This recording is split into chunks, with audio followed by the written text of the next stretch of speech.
So, welcome back, Daniel. So, in our last conversation, you told us about your burnout crisis, and it's 1:30 in the morning, and you're dressed and you're trying to drive to work, and you realize at hmm that point that, oh my goodness, there's a big problem, and you have that difficult conversation with your wife. So, walk us through what happened next. Um, did you get any help? Did you do this by yourself? Like, what were your next steps? Yep. So my next step was this happened. It was right before that autism event. Um, I buried through it. I got through the autism event.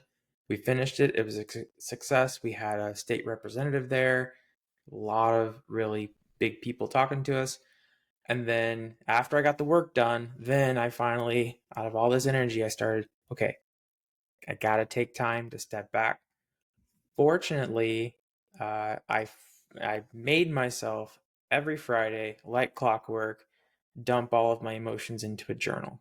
That was about 4 months before that. And maybe that was kind of like the my subconscious telling me, hey, you got to do something. So I made myself do something, and maybe I thought that's all I needed. Maybe I thought that was the extent of it, so I was good. So I just continued my routine.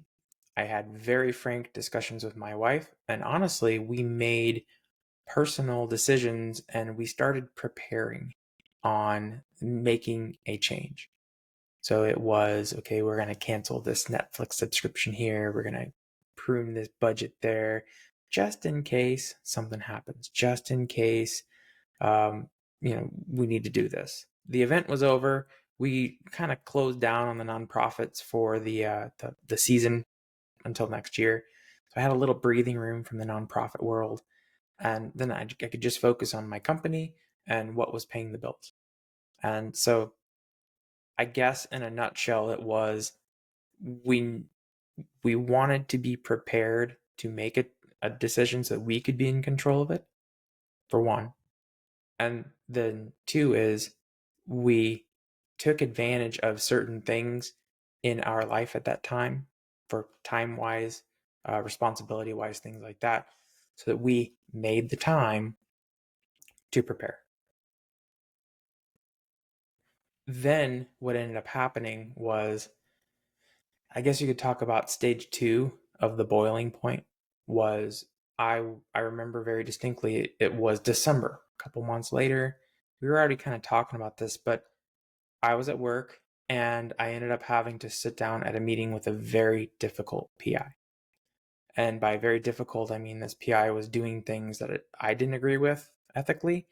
And then they started to do things that were just not great. And finally, it was a meeting. They sat there, berated me in front of someone, yelled at me, screamed at me, and I was just to the point where I was just looking him in the face like I already knew what I was going to do. I'm done with this.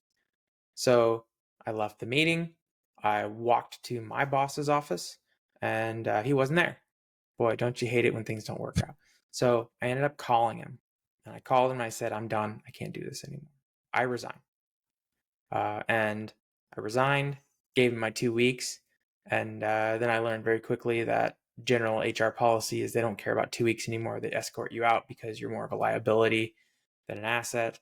So 2 days into my 2 week notice, I was escorted out of the building like a stranger after years of service. So there I am. We knew we were going to resign. We lost a little bit of pay that we thought we were going to have, and we were living on reserves. And Daniel, that's really interesting that you talked about you started preparing. So you knew that there was going to be a major change at some point. And maybe did you know that at this point that eventually I have to stop working where I'm at? The stress is not worth it. Like, did you know that, or was this kind of just let's get prepared just in case? I think, looking back, I think there was a gut feeling like this. I don't want to be doing this forever. There was a gut feeling like I want to work towards something better. But, and you'll hear this from so many founders, it's always, well, when when I'm comfortably changing into this situation, then I'll transition over to it.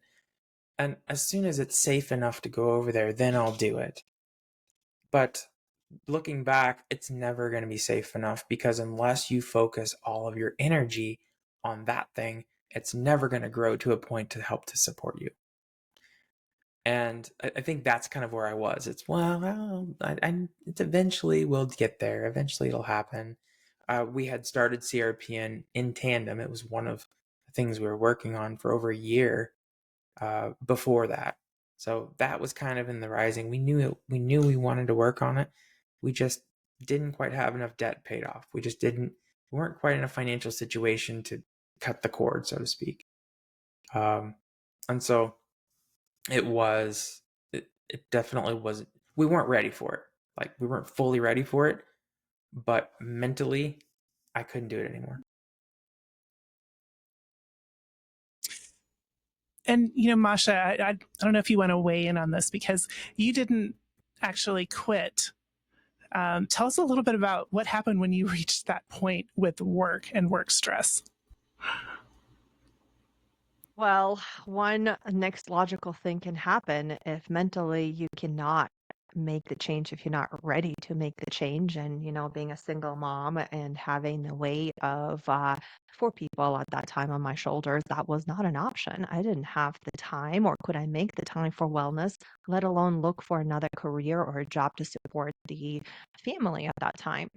So for me, the next logical thing was my body just gave out. The knees underneath me just collapsed. And the decision at that point was simple. The best thing about being in the pit, all decisions I made for you, everything comes to a halt and you get to rebuild from anew, right? A blessing in disguise for me because I did have a very difficult time letting go, saying no, having those boundaries, all of the helpful coping methods that we are well familiar with and implement now in the next seasons that are coming on. But being now is a different strategy, right? Stress has never stopped coming at us. It's like, how do we deal with it now that we're well informed? Well, unfortunately, you're just going to have to make some time and reflect, find your North Star, find your why, and start saying no to anything that compromises it.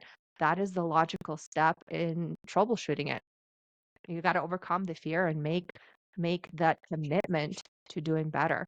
And yes, there will be consequences. Remember, there's two types of pain: the pain that hurts and the pain that changes you. So which one are you willing to endure, and for how long? Does it hurt enough for you to make the change? It may not hurt enough just yet. You may need a little bit more pain to endure whatever season you're enduring. And then you have to ask yourself, do I have to keep enduring the season? Like, can I unplug the season?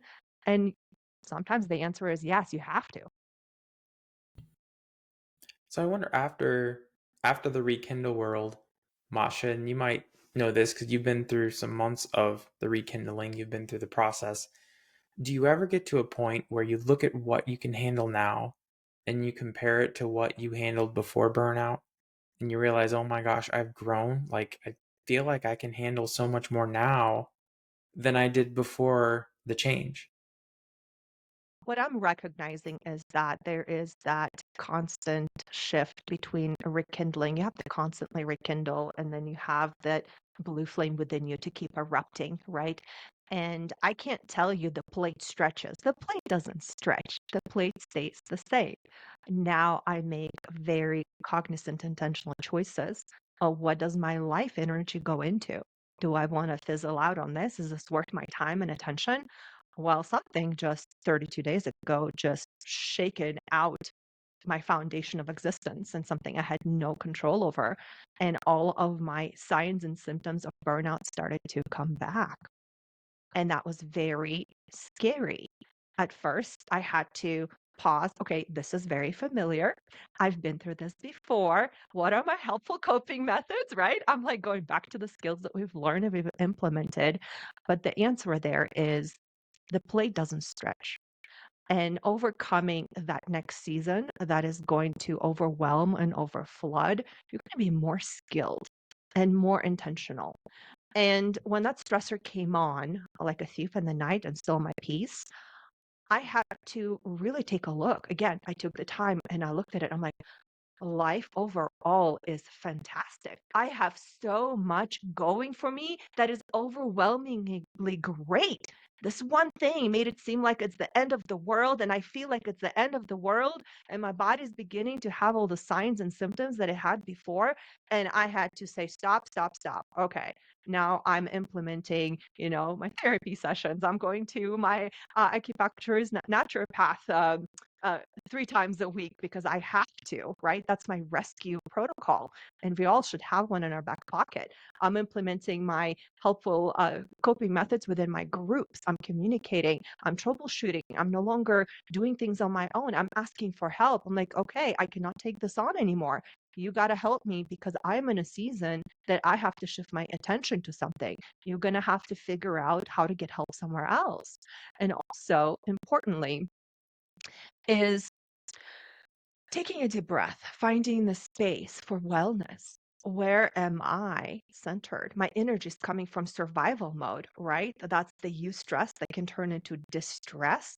I need to be more centered. Well, guess what? I am out there walking every day with my dog. I'm signing up for a stepping challenge with my career because we're doing it as an organization.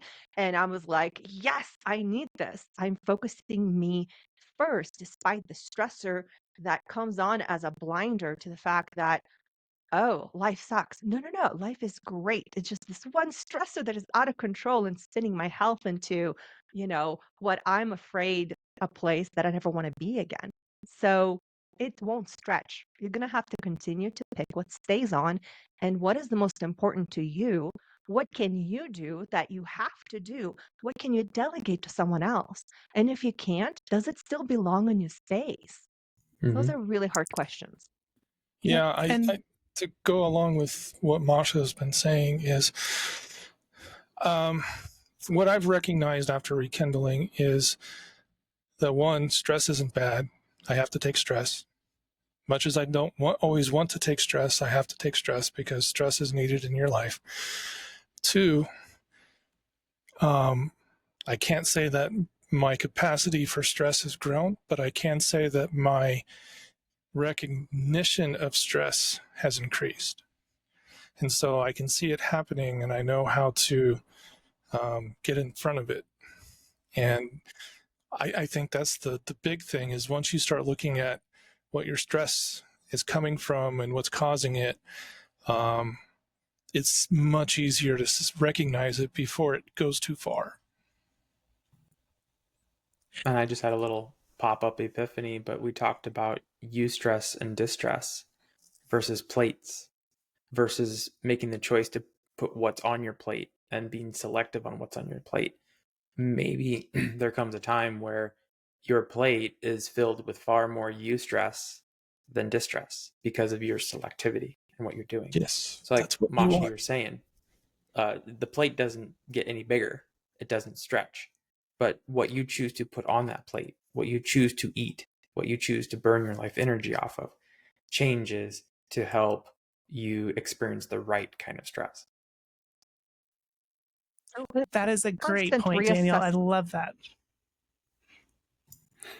I can't stress enough the self-awareness and constantly reevaluating. If you are self-aware, you will grow emotional intelligence. It's actually a thing. It's EQ versus the IQ, right? Mm-hmm. What's important? Emotional Yep. intelligence is very, very important. We don't talk enough about it. But gaining that resilience, right? We used to say the saying, what doesn't kill you make you stronger. Well, what if it kills you? Then it didn't make you stronger. Exactly, right? It's not a strategy to put on your forehead. What? If it doesn't kill me, it's gonna make me stronger. Woo! I would not go there, right? Um, using your, using our brains in such a way to enable us to live a life that is worth living. What if we don't get tomorrow? What if today that's all we get? Are you going to reflect and say, I should have not waited until retirement to live? Mm, mm. The baby boomer mentality. I'm going to work hard until Mm-hmm. I retire and then I'm going to live it up. Well, some of us don't make it a year or two into retirement and then whoops, There it goes. I did not live that life at all. I slaved my way through life voluntarily. And that's not the life I Yep. want to live. Yeah. How do we Yep. choose what meal we put on a plate? It's a Yeah. choice. It is an active choice. So get out of survival mode and get into proactive North Star. How do I want to live my life? And you can make that transition. If you make the planning and do the transition. In your cases, we have success stories. In my case, I had to rebuild from the ashes, and that wasn't fun. But hey, it made me stronger. It didn't kill me. But oops, what if it did? It almost did. Yeah. All right. So Masha, you've done a great lead in. Before we wrap up, so we're talking about stress coping, and I heard you mention a couple that are actually terrific. One is journaling. So that is one of the best stress coping methods because you get it out of your head and all of the things you're replaying, and you're getting it down on paper where you can actually see it and then respond to it. And then I also heard another one, which is now you take time, like every 6 months, to stop, look at what's on your plate and decide if it's the right things or if some things need to go. So it sounds like you've also been working on boundaries, which is also, kind of a huge coping methodology. Are there any others before we move on? And then I want to move right into purpose and what we choose to put on our plate. So are there any other coping methods that you routinely use now that help you manage stress? That was a pen that I dropped. I apologize for the sound. That can be Yes. de-stressing. Loud Yes. So sounds. actually, just so you know, and you don't see it on the camera, but most of the time, if I am talking on a camera like this, I have to have a pen in my hand, not because I'm writing, but because I'm fidgeting. So that's like a coping mechanism to try to work with the anxiety of presentation and the anxiety of recording. But to answer your question, I am and have been a martial artist for over 18 years. So I have a lot of experience in kata, discipline, mental discipline, thinking about things, meditation, uh, just everything that martial arts has to offer, including a community of people that I work with every single week. We work hard together. We honestly beat up on each other and we're okay with it. And we help each other through things.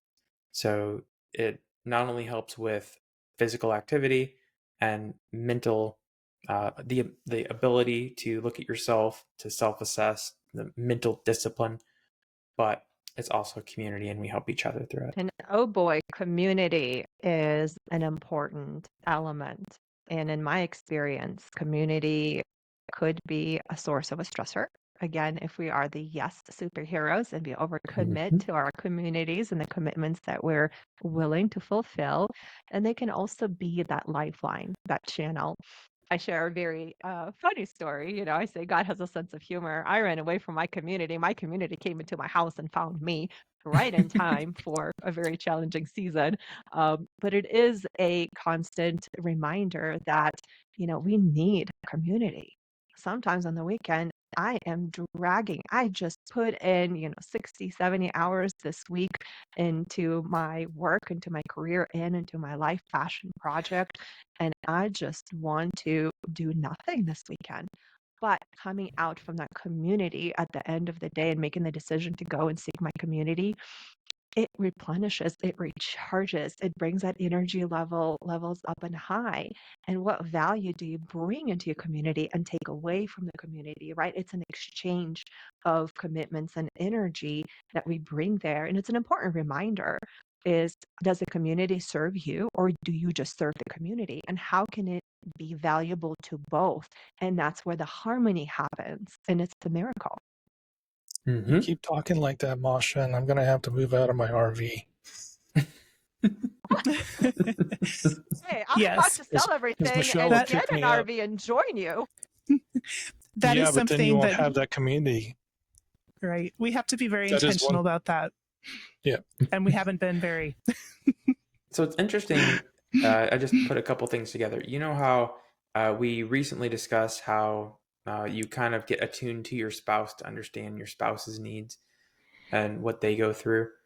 One of the things that I don't notice that my spouse notices is that if I am under undue stress, like if I am at like a critical level, I actually find myself falling into distracting myself with video games. So she knows, she says, You've been playing a lot of video games. Are you okay? Are you okay? And, it takes me back to the bucket from your book. And there are coping mechanisms in the bucket. And some of those coping mechanisms actually add additional stress. So for me, if I want to, I can't focus on life right now. I needed to get distracted. This stresses me out. So I'm just going to unplug and go into a video game and waste a bunch of time and therefore not exert time toward fixing the stress. And so then I just add even more stress on top of it. So she has been very good to kind of step up and say, you're doing some things that concern me. I know that this means that you're stressed. Let's talk about this. So kind of like going back to the community as well. It's one of those people, they've got your back. Like they'll be like, hey, this is a sign. I know what this means. You need to fix this now. Let's talk about this. Let's get on the right track. So your community can actually help you stay on track and to exit burnout by seeing things that you don't see. It's an excellent point of having that accountability and giving permission. And that's something I do have to caution you. Be careful if you have teenagers and you give them permission to hold you accountable. It can backfire on you, and it does all the time. And I have to remind myself that I gave permission to be held accountable. And oh boy, but for me, it is my daughter, and she's great. She's like, "Mom, are you okay?" "Yep." "Mom, you're snappy." "I'm not snappy." "Yep, Mom, you're snappy." Okay, I'm snappy. What's going on?" And I go, this is the second person I snapped on in this 2 days in a row. I don't think it's snapping. They're receiving it as snapping. The truth, the answer is I get so stressed. My responses get to be short. My energy behind my responses represents the unease inside of me because I'm reacting. I'm in survival mode, right? I don't intend to snap, but that is how it's being perceived. And it's one of the awakening points for me too. I just came away from my therapist today, and that was great. She's like, "Masha, you are functioning out of energy from your survival space. Are you aware?" I'm like, "Yep, I've been here for 32 days." She knew exactly the questions to ask. And you know what? Coping strategy, we talk through it. And having the outlets to fizzle out your energy can be helpful because then you can actually get to a grounding place. And having that community, having that family, having those helpful coping methods. For me, it's getting outside. I work indoors all day long, and winters are hard. Days are shorter. I can no longer go in the nature in my backyard and enjoy the sunshine. I have to find that grounding space in my house. And winters are hard. So we need to have a good coping strategy to keep our healthy, coping methods engaged and our unhelpful coping methods to a minimal. One more thing. Okay. I'll be quiet. I can see Brian's eyes getting big on me. That plane, The good thing that plane's overdue. okay, I'm lending it. The good thing about helpful and unhelpful coping methods, when you do introduce the things that do help, you will have less time on things that don't help. And there's going to be natural balance within those. And that is exactly what I'm finding. Even in this chaos that I am in right now, my helpful coping methods are this, my unhelpful coping methods, they're basically gone because I don't have time for them. I'm using all of my energy on things that help me, and that balances out my health and brings me back to homeostasis. Okay, Brian, I'm done. All right, I Daniel, feel we like told we need you. Told you might be arm wrestling Masha for time. Oh, Masha can have it. Go for it, Masha. All right. Talk Is too this much. the, I is love this your the time? perspective. Is this the time to bring up Johari? I kind of feel like it's a Johari moment. Okay, we'll go into that at some other time. Daniel, we're going to probably have to have you back because there's so much I want to talk to you about. This You have is so a much Johari moment. perspectives. And Brian, This you will have the take 5 stage. minutes. So Daniel, have you heard of the Johari Square? Johari. It's kind of a trust square. So you have a box. I guess it's a Johari box. So you have a box, and there's 4 parts to the box. So up on this side is the arena, and that's where everybody knows what's going on right there. And then you have your blind spot next to the arena. And then down here, you have the mask. And then next to the mask, you have potential. So in the arena, I know you know, so we both know what's going on. But in the mask, I know, but you don't know. And then in the blind spot, you know, but I don't know. And then the potential is the unknown. And the idea is for everybody to be in the arena. So the mask is gone and the blind spot's gone. And everybody is living in the arena and they can face the potential, the unknown.